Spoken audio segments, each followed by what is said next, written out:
ആത്മഹത്യാ ഭീഷണി മുഴക്കി. 65-കാരി സരസ്വതിയാണ് ബാങ്കിനുള്ളിലെത്തി ആത്മഹത്യാ ഭീഷണി മുഴക്കിയത്.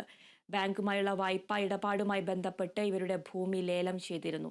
തങ്ങൾക്ക് അർഹമായി ലഭിക്കാനുള്ള പണം ലേല നടപടികൾ പൂർത്തിയായിട്ടും ബാങ്ക് അധികൃതർ നൽകിയില്ലെന്നാരോപിച്ചാണ് വയോധിക കുടുംബത്തോടൊപ്പം ബാങ്കിലെത്തിയത്. തുടർന്ന് സ്ഥലത്ത് കുഴഞ്ഞു വീണ വയോധികയെ ബന്ധുക്കൾ ചേർന്ന് ആശുപത്രിയിലേക്ക് മാറ്റി. കൊല്ലം കരുനാഗപ്പള്ളി ആദിനാട് സൗത്തിൽ മക്കളെ തീ കൊളുത്തിയ ശേഷം ജീവനൊടുക്കാൻ ശ്രമിച്ച യുവതിയും മക്കളും മരിച്ചു. പുത്തൻകണ്ടത്തിൽ താര, മക്കളായ ആത്മിക, അനാമിക എന്നിവരാണ് മരിച്ചത്. മക്കളെ തീ കൊളുത്തിയ ശേഷം താര ജീവനൊടുക്കുകയായിരുന്നു. പൊള്ളലേറ്റ 3 പേരെയും ആലപ്പുഴ വണ്ടാനം മെഡിക്കൽ കോളേജ് ആശുപത്രിയിൽ പ്രവേശിച്ചിരുന്നെങ്കിലും രക്ഷിക്കാനായില്ല. കുടുംബ പ്രശ്നമാണ് മരണകാരണമെന്നാണ് പോലീസിന്റെ പ്രാഥമിക നിഗമനം.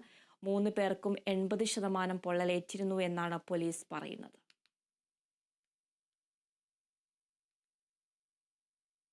ഗവർണർ തടഞ്ഞുവെച്ച ബില്ലുകൾ സുപ്രീം കോടതി നിയമമാക്കിയതിന് പിന്നാലെ നിർണായക നടപടിയുമായി തമിഴ്നാട് സർക്കാർ.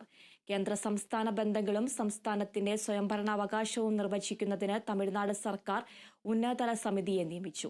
സുപ്രീം കോടതി മുൻ ജഡ്ജി കുര്യൻ ജോസഫ് അധ്യക്ഷനായി 3-അംഗ സമിതിയെ ആണ് നിയമിച്ചത്.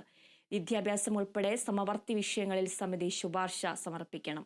സമിതി 2026 ജനുവരിക്കകം ഇടക്കാല റിപ്പോർട്ട് നൽകണം. തമിഴ്നാടടക്കം സംസ്ഥാനങ്ങളുടെ അവകാശങ്ങൾ